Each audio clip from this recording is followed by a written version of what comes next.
I know, but every time I say, and listen, I understand I've ceded to you the point that the CDC is not necessarily a public health organization, but that doesn't mean that everything they've ever said is wrong and that we get to discard every single study that they've done.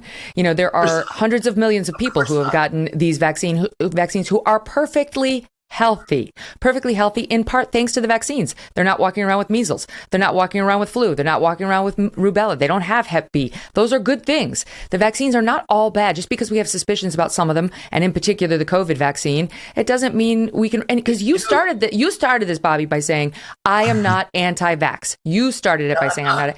And then you cited as evidence of that the fact that you had all of your. Well, let me finish. You cited as evidence of that you had all of your children vaccinated.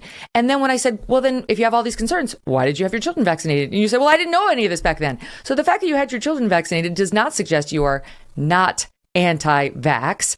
And listening to you now for an hour, you sound very anti-vax to me. Well, let me say this.